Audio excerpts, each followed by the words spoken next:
This is the turning point. Jesus taught from the Hebrew scriptures. He quoted the prophets, called God Father, and prayed to the Lord of Israel. But not all early Christians agreed that the God of Genesis was the true source of divine light. Gnostic Christians claimed that the Creator was not the Most High, but a blind and arrogant being, and that Jesus came not to serve him, but to free us from his control. So we ask, was the Creator in Genesis the God Jesus worshipped, or was Jesus revealing someone else entirely? Elias, you begin. Jesus worshipped the God of the Old Testament, not metaphorically, but explicitly. He affirms the Shema in Mark 12:29, "The Lord our God, the Lord is one." In John 5:46 he says, "If you believed Moses, you would believe me, for he wrote about me." He celebrates Jewish festivals like Passover, reads from Isaiah in the synagogue, and quotes the Psalms on the cross. These are not the actions of someone rejecting Yahweh. They are acts of devotion. Even in John 8:58, when he says, "Before Abraham was, I am," he identifies himself with the very name God gave to Moses in Exodus 3:14. I am. That's not a subtle critique. That's a direct claim of unity. And yet, the God of Exodus, the one who speaks to Moses, is precisely the being Gnostic Christians questioned. In the Apocryphon of John, the false creator A.I.vsA.I declares, "I am God, and there is no other beside me," directly mirroring Isaiah 45, verse 5.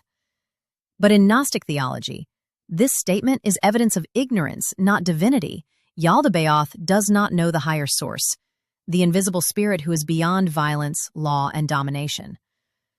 When Jesus says in John 8, verse 44, "You are of your father the devil, he was a murderer from the beginning," Gnostic readers didn't hear metaphor. They heard Jesus unmasking the being responsible for the destruction of Sodom, Genesis 19, the killing of Egypt's firstborn, Exodus 12, the command to annihilate Amalek, 1 Samuel 15, the near sacrifice of Isaac, Genesis 22. This is not the God of love. This is the architect of fear. But Jesus doesn't announce that God. He calls him Father. In the Lord's Prayer, he teaches his disciples, "Our Father in heaven," not some unknown monad, but the God of Israel. He refers to the God of Abraham, Isaac, and Jacob, Mark 12:26, and weeps over Jerusalem, not to condemn its God, but to fulfill its promises. Even his death fits into that story. As the Passover lamb, he completes the covenantal arc, not as rebellion, but as redemption. Yes, Jesus challenges religious leaders, but he does it within the tradition, like the prophets before him. He never says, "Your God is false." He says, "You have misunderstood him." Or perhaps the misunderstanding lies in the assumption that power equals goodness. In the hypostasis of the archons, the Creator God says, "I am God," and a voice responds, "You are mistaken." That's the Gnostic reversal. The God of the Old Testament may be powerful, but he is not the Most High. When Jesus says, "My kingdom is not of this world," John 18, verse 36, Gnostics took that seriously. This world, full of death, decay, and domination, was not created by the true God. It was formed by a lesser being who mistook himself for the source. Jesus enters this world not to praise it, but to pierce it, to awaken souls trapped in illusion. In the Gospel of Truth, it says, "The Father is gentle and knows each soul. He brings them back to himself through knowledge." That's not sacrifice. That's escape. But escape isn't the message of the Gospels. Rescue is. Jesus doesn't teach the creation is evil. He touches it, heals it, eats with it. He raises Jairus' daughter, feeds multitudes, blesses bread. In John 1:3 we read, "Through him all things were made, and without him nothing was made that has been made." If creation is the product of a blind God, why does Jesus so fully inhabit it? Why rise in the flesh? Why keep his wounds? The Gnostic worldview may be elegant, but it rejects incarnation, the very foundation of Christian hope. Jesus didn't come to free us from the Creator. He came to reconcile creation to its source. But what if reconciliation with a violent creator is precisely the illusion? The God who floods the world, who rains sulfur on cities, who who demands obedience through fear, that God may have created flesh, but not the soul. Gnostics believed that each person carries a spark of the divine, not from the Creator, but from the true source beyond him. And Jesus? He didn't come to die for sins in a courtroom sense. He came to awaken that spark.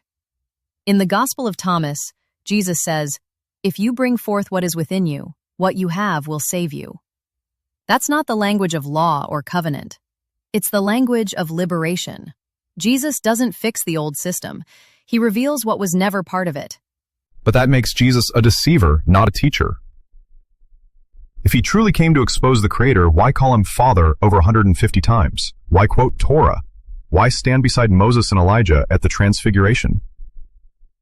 If the God of Genesis is a cosmic tyrant, then Jesus' prayers, his parables, and his death are part of a lie, a cover story hiding a higher truth for most of his followers.